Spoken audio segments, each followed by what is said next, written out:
Dear students, welcome you all to the social science class. The pandemic is still evolving and globally we remain in a dangerous situation. You are now experienced with online classes. It may be helped you to become more independent. This platform is not new to you. It may be convenient for you. Online classes give you flexibility to spend time with your family and relatives. But at the same time, it may have created a sense of isolation. No friends to chat directly. You may have fed up with this situation. Dear friends, we can pray for a better future without COVID. Now, I am in front of you to discuss social science subject. As you know, this subject has two parts, part 1 and part 2. Today, we study first unit of part 1, that is revolutions that influence the world. Last year, this unit was included in the focus area. So, we will discuss the questions and answers throughout the unit.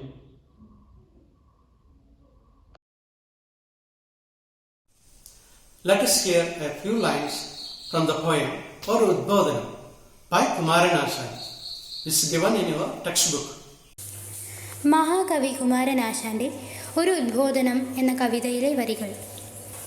സ്വാതന്ത്ര്യം തന്നെ അമൃതം, സ്വാതന്ത്ര്യം തന്നെ ജീവിതം, പാരതന്ത്ര്യം മാനികൾക്ക് മൃതിയേക്കാൾ ഭയാനകം. Do you enjoy these lines? What do you understand from the poem? It reminds us of the importance of freedom in human life. In several places, the common people did not have as much freedom as we have today. So the people who were deprived of freedom had to fight for it. അപ്പോൾ സ്വാതന്ത്ര്യമില്ലെങ്കിൽ എന്താ ചെയ്യുക? സ്വാതന്ത്ര്യം നേടിയെടുക്കാൻ വേണ്ടിയിട്ട് യുദ്ധം ചെയ്യും. Here also the same thing happened. Some adopted peaceful means, whereas others preferred armed rebellion. Do you remember in India, we followed peaceful means under the leadership of Gandhiji to get freedom from England. But at the same time, some other nations used armed rebellion. All these struggles tried to change the system that denied freedom and right to establish a new one. Therefore, they are known as revolutions. So the struggle that changed the system which denied the freedom and right, and they tried to establish a new system in their country. That is why it is known as revolutions. അപ്പോൾ സ്വാതന്ത്ര്യങ്ങളും അവകാശങ്ങളും നിഷേധിക്കുന്ന നിലവിലിരിക്കുന്ന ഒരു വ്യവസ്ഥിതിയെ മാറ്റി പുതിയ ഒന്നിനെ സ്ഥാപിക്കുക. ഈ പുതിയ ഒന്നിനെ സ്ഥാപിക്കാൻ വേണ്ടി നടത്തിയിട്ടുള്ള സ്ട്രഗിൾസാണ്, സമരങ്ങളാണ് നമ്മൾ റെവല്യൂഷൻസ് എന്ന് പറയുക. The major factor that stimulated early revolutions was the Renaissance that we have studied in previous classes. Renaissance made significant changes in human thought, views and life. അപ്പോൾ നവോത്ഥാനം മനുഷ്യൻ്റെ ചിന്തയിലും കാഴ്ചപ്പാടിലും ജീവിതത്തിലും ശ്രദ്ധേയമായ മാറ്റങ്ങൾ ഉണ്ടാക്കി.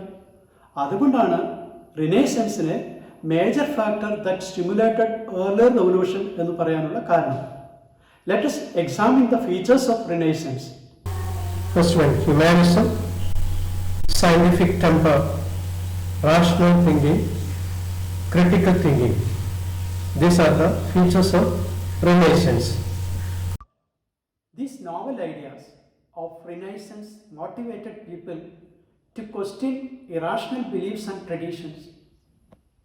The progress in the field of science brought about by the Renaissance gave birth to Enlightenment in the 18th century. So what is Enlightenment? It is an intellectual and cultural movement in Europe in 18th century. Then what is the cause of birth of enlightenment? That is the progress in the field of science. So we can say enlightenment means the progress in the field of science brought about by the Renaissance gave birth to enlightenment in the 18th century. ശാസ്ത്രരംഗത്തുണ്ടായ പുരോഗതി 18-ാം നൂറ്റാണ്ടിൽ യൂറോപ്പിൽ രൂപം നൽകിയ ഒരു പ്രസ്ഥാനമാണ് enlightenment എന്ന് പറയുക. ഈ എൻലൈറ്റൻമെൻറ്റ് ഈ റവല്യൂഷനെ വളരെയധികം സ്വാധീനിച്ചതായിട്ട് നമ്മൾക്ക് കാണാൻ സാധിക്കും. This movement propagated the ideas like freedom, democracy, equality, and nationalism. It encouraged the people in different parts of the world to protest against the autocratic system prevailing there. ഇവരുടെ ചിന്തകൾ ലോകത്തിലെ ഏകാധിപത്യ വ്യവസ്ഥക്കെതിരെ ഫൈറ്റ് ചെയ്യാൻ വേണ്ടിയിട്ട് പ്രേരിപ്പിച്ചു. And these protests developed into revolutions in many places. പിന്നീട് ഈ പ്രതിഷേധങ്ങൾ റവല്യൂഷൻസ് ആയിട്ട് പല സ്ഥലങ്ങളിലും മാറി. അങ്ങനെ ഏകാധിപത്യ കോളനി ഭരണത്തിനെതിരെ ഇത്തരം പ്രതിഷേധങ്ങൾ ഉയർന്നു വരികയും അതൊരു വിപ്ലവമായിട്ട് മാറുകയും ചെയ്തു. In this unit, we study 5 revolutions. They are the American War of Independence, the French Revolution, the Latin American Revolution, the Russian Revolution, the Chinese Revolution. These are the 5 revolutions we study in this chapter. Today we go through the American War of Independence. When we discuss about a revolution, we go through what are the causes of the revolutions, the period from and to, who are the leaders participated in the revolutions, and who are the thinkers, and what is the objectives of the revolution, and its effects, and so on. Today, we know that one of the world's powerful nations, America, was once the colony of Britain. From the 16th century onwards, the Europeans began to migrate to North America. The major aim of the migration was to exploit the resources of America. By the 18th century, England had established 13 colonies in the eastern coast of North America. അപ്പോൾ 16-ാം നൂറ്റാണ്ടിൽ ആരംഭിച്ച migration 18-ാം നൂറ്റാണ്ടായപ്പോഴേക്കും അമേരിക്കയിൽ അവർ 13 കോളനികൾ സ്ഥാപിച്ചു. അവരുടെ പ്രധാന ലക്ഷ്യമെന്ന് പറയുന്നത് main aim of this migration was to exploit the resources of America. By the 18th century, England had established 13 colonies in the eastern coast of North America. I will read these colonies. First one, New Hampshire, New York, Massachusetts, Rhode Island, Connecticut, Pennsylvania, New Jersey, Delaware, Virginia, Maryland, North Carolina, South Carolina, and Georgia. These are the 13 colonies England established in America. No taxation without representation. പ്രാതിനിധ്യമില്ലാതെ നികുതിയില്ല. This is the slogan framed by James Otis. This was a slogan that thundered different parts of the North America in 18th century. It was raised by the people of America as part of a powerful agitation. So what did people demand through this slogan? Representation in government. ഗവൺമെൻറ്റിൽ പ്രാതിനിധ്യം വേണം. If no representation, no tax. Representation ഇല്ലെങ്കിൽ tax ഇല്ല. And tax should be collected only with the permission of people. ജനങ്ങളുടെ സമ്മതമില്ലാതെ നികുതി പിരിക്കാൻ പാടില്ല. These were the demand of the people through the slogan, no taxation without representation. The British treated the American colonies as centers for collecting raw materials for their industry and as market for selling their products. This policy, implemented by the British merchants with the help of their motherland in the American colonies, is known as mercantilism. So, what is mercantilism? It is the policy implemented by the British in American colonies, and so it is known as mercantilism. ബ്രിട്ടീഷുകാർ American കോളനികളിൽ നടത്തിയ വാണിജ്യ നയമാണ് mercantilism, implemented by the British merchants with the help of their motherland in the American colonies. So it's an important question, what is mercantilism? As part of this mercantilism, several laws were implemented in the colonies. Let us discuss these laws. Mercantilist laws. First one, the goods to and from the colonies must be carried only in British ships or ships built in the British colonies. കോളനികളിൽ നിന്നോ കോളനികളിലേക്കോ സാധനങ്ങൾ കൊണ്ടുപോകുന്നത് English കപ്പലുകളിലോ കോളനികളിൽ നിർമ്മിച്ച കപ്പലുകളിലോ മാത്രമായിരിക്കണം. only in British ships. Second one, British stamp must be affixed on all the legal documents, newspapers, pamphlets, license, etc. വർത്തമാന പത്രങ്ങളിലും ലഘുലേഖകളിലും ലൈസൻസുകളിലും മുഴുവൻ ഇംഗ്ലണ്ടിൻ്റെ മുദ്ര പതിപ്പിക്കണം. Another law, products of the colonies like sugar, wool, cotton, tobacco, etc. could only be exported to England. ഈ സാധനങ്ങൾ ഇംഗ്ലണ്ടിലേക്ക് മാത്രമേ കയറ്റി അയക്കാവൂ. And another law is, colonies must provide food and quarters for the British troops which were maintained in the colonies. ഇംഗ്ലണ്ടുകാരുടെ സൈന്യത്തിന് ആവശ്യമായ താമസ സ്ഥലവും അത്യാവശ്യ സൗകര്യങ്ങളും കോളനിക്കാരും നൽകണം. And another law is, import tax must be paid for the import of tea, glass, paper, etc. കോളനികളിലേക്ക് ഇറക്കുമതി ചെയ്യുന്ന തേയില, ഗ്ലാസ്, കടലാസ് എന്നിവയ്ക്ക് ഇറക്കുമതി ചുങ്കം നൽകണം. These are the mercantilist laws implemented in the British colonies by Britain. Did you listen to mercantilist laws? These laws are framed for the benefit of Britain. So, these mercantilist laws made strong protest against Britain. The ideologies of some thinkers also stimulated the people of the colonies to fight against the exploitative laws of the Britain. Let us familiarize with those thinkers and their ideologies to fight against Britain. Their first one, John Locke. His thought is, everyone has some fundamental rights. No government has the right to suspend them. മനുഷ്യന് ചില മൗലിക അവകാശങ്ങളുണ്ട്. No government has the right to suspend them. അതിനെ ഹനിക്കാൻ ഒരു ഗവൺമെന്റിനും അവകാശമില്ല. And another thinker is Thomas Paine. There is something absurd in supposing a continent be perpetually governed by a foreign power. A continent here is North America and foreign power is England. ഏതെങ്കിലും ഒരു വിദേശ ശക്തിക്ക്, ഇംഗ്ലണ്ടിന്, ഈ വൻകര അതായത് വടക്കേ അമേരിക്കയെ ദീർഘകാലം കീഴടങ്ങി കഴിയണമെന്ന് യുക്തിക്ക് നിരക്കുന്നതല്ല.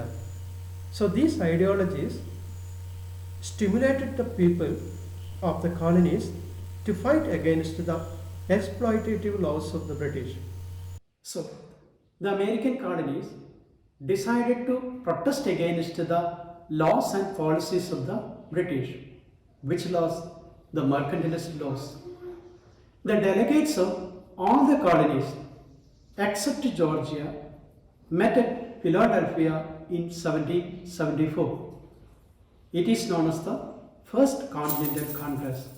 So what is the First Continental Congress? It is the meeting of delegates of the colonies except Georgia. The Congress demanded the revocation of the regulations enforced on industry and commerce. And also, they asked them not to impose tax without the approval of the people. So it was the two demands of these delegates of the First Continental Congress. So once more I repeat, their demand was revocation of the regulations enforced on industry and commerce. ഇൻഡസ്ട്രിയുടെ മേലെയും കൊമേഴ്സിൻ്റെ മേലെയും നടത്തിയിരിക്കുന്ന നിയന്ത്രണങ്ങൾ ഒഴിവാക്കണം. The second demand, that is, asked them not to impose tax without the approval of the people. ജനങ്ങളുടെ അനുവാദമില്ലാതെ നികുതി പിരിക്കാൻ പാടില്ല. Subsequently, the people of the colonies submitted a petition to the King of England. ഇംഗ്ലണ്ടിൻ്റെ രാജാവിന് അവരൊരു നിവേദനം സമർപ്പിച്ചു. But the king sent a military force to suppress the people.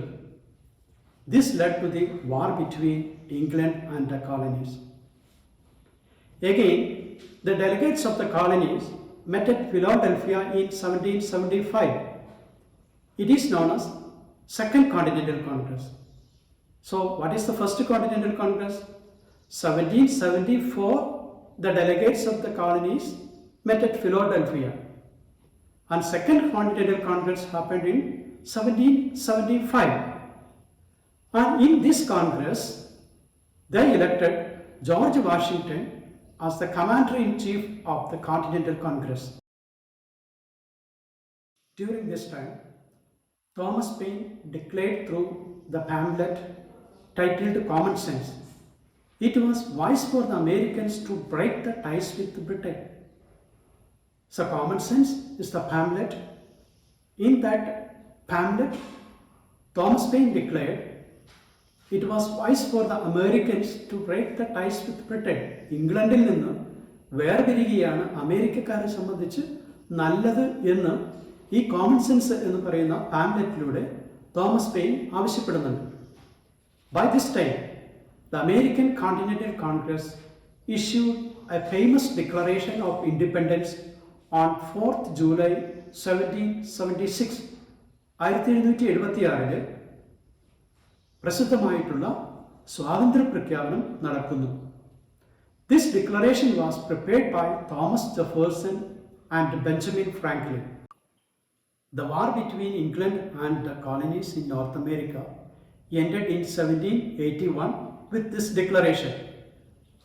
According to the Treaty of Paris in 1783, England ratified freedom of 13 colonies. So the war ended in 1781 with the declaration, and England ratified the freedom in 1783. And after this, the Constitution Convention held at Philadelphia under the leadership of James Madison, who framed the American Constitution. So the question can be asked, who framed the American Constitution? So the answer is James Madison. George Washington became the first president of America. The war ended, America became independent.